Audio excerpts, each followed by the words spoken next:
Seriously with Martin Bester. Please welcome UFC champion, the one and only Dricus du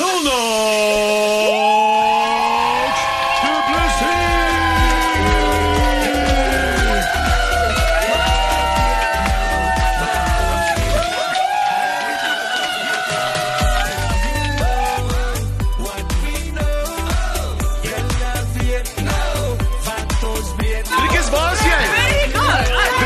Was jij?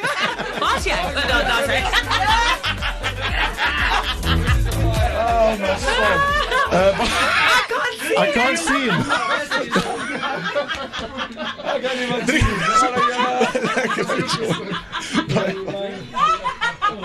Oh my God. Oh, sorry. Just open the door for us if you guys don't mind. The champ is in the house. Yeah. This is more dramatic than the actual UFC. Let's just be honest. Am I right? No. Still not. Hang on, wait, I've got more. No, I don't. Dude, bye, welkom en eerstens net baie geluk. Just congratulations from all. Bye, thank you. Yes. Yeah. And I think you probably know by now that it's a whole lot more than just beating an opponent in a sport. I really can't see him. Let's just open the door. It's open. The door is I can see. Open. It was just a whole lot more than that. I think for South African sport is just a next level. Did you feel it when you were there? Absolutely. And yeah, 100% right. It wasn't just a fight. It wasn't just going to fight another guy. Just like every other fight. This one obviously had some more there was more on the line for this fight.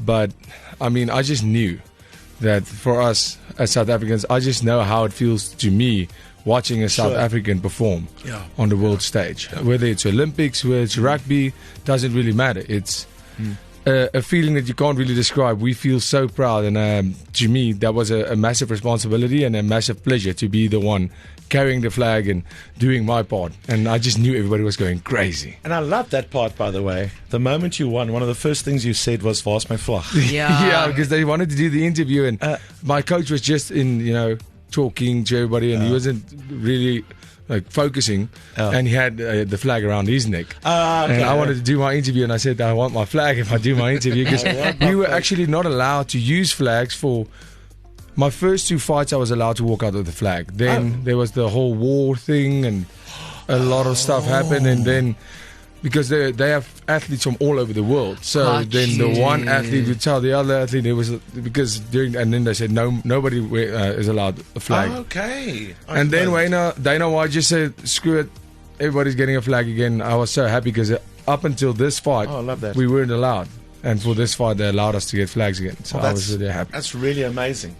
If you were having a flag now, you wouldn't see it because there's too much smoke. You wouldn't see it. I've been cackling so hard at the fact that there's so much smoke in the studio. I still haven't seen him. No, This is what it looks like if you're on a vape lounge.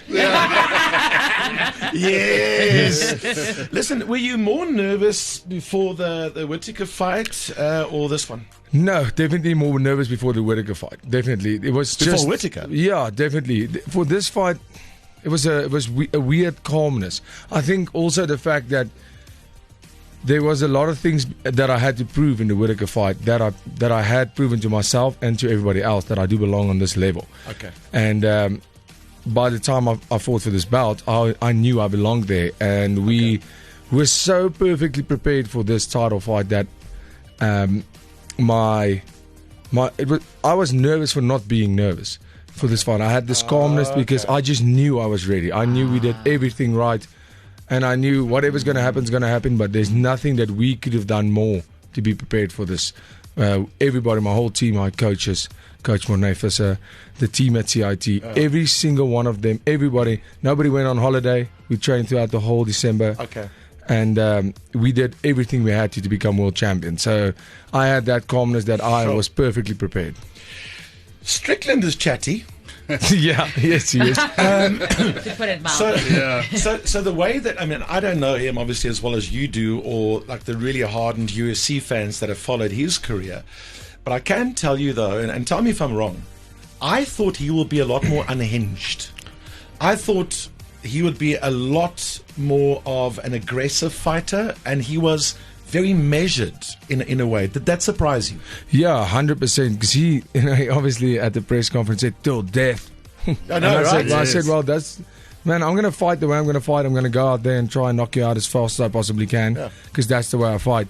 And when the fight happened, I think it was during the second or third round, where I stepped back because my game plan was going forward and being the aggressor, because he's very good when he's going forward. Yeah. And then I realized every time I let off the gas, he would just also relax. And if you look at that fight, I was going forward 95% of the time, because without that, it wouldn't have been a fight. It would have been a boring fight, because I realized this guy is not here to fight me. This guy's here to beat me on points and does not care for the entertainment value of this fight. Where for He me, was talking the talk. that was the thing. He was talking about this crazy fight, and yes, it was a hard fight and it was good fights, but only one of us was initiating that fight. And I mean, that is that's something I realized in the fight, that if I want to make this a slow-paced fight, not a very aggressive fight, he would love that, but that would play right into his game plan. Sure. Was he playing on the fact that you've never gone 5 rounds? Yes, I think that was their plan. They were really hanging back in the first 2 rounds, and so were we. But just to throw them off, because they all assumed that I would come out like I usually do, guns blazing. After the first round, I thought we lost the first round, and I said to my coach, we have to turn it up a little. I'm going to just a little bit. And then our game plan from round 3, 4, and 5 is to go for it. And by the time we were going at a decent pace by the end of round 2, but by round 3, I started pushing the pace because I felt great. But that was our whole camp. We trained for it. From round 3, we go full speed. And I could see by the end of round 3, he was getting tired, really tired. And I felt great. And I think that was the biggest shock for them, for him, and, well, for the whole world. And to me, I've never done 5 rounds in a fight. I've never even gone past 3. So for me, that was also a big question answered. I mean, we always believed it, but now we know. Do those rounds feel long? No. When you're in a fight, you get tired, but it feels like it goes fast really quickly, but not as fast as that 1 minute rest goes by. It feels like 10 seconds. I'm just going to sit and they go 30 seconds left. And I just took a seat. It's like December holiday.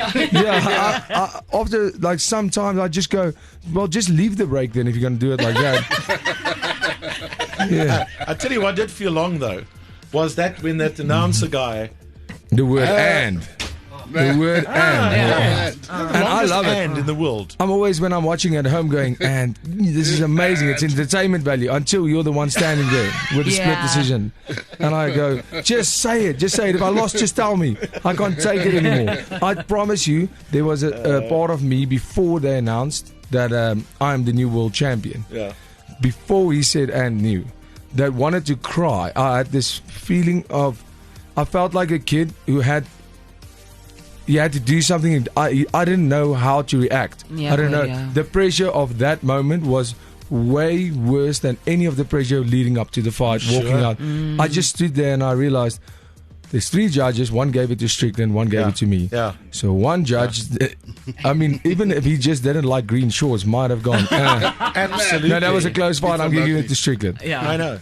And I mean, my whole life's work up until this point comes down to that moment. 1 point. And you know, the great thing, what I told my brother when we spoke about it, I said, if I had won that belt in the way I beat Whittaker, just a quick knockout, it would have felt, I think it would have done injustice on the sacrifices that I've made to be here. Sure, absolutely. That 1 point was that early morning. That 1 point was that time you didn't go to a party. That 1 point is the extra hours you put in, that 1 extra hour, the 1 extra session over the last 15 years that got me to 1 point better than my opponents. That moment scared the hell out of our dogs and everything else in South Africa. No, it's a true story. Because the whole of South Africa, at that time of the Sunday morning, we were like, could hear my neighbors.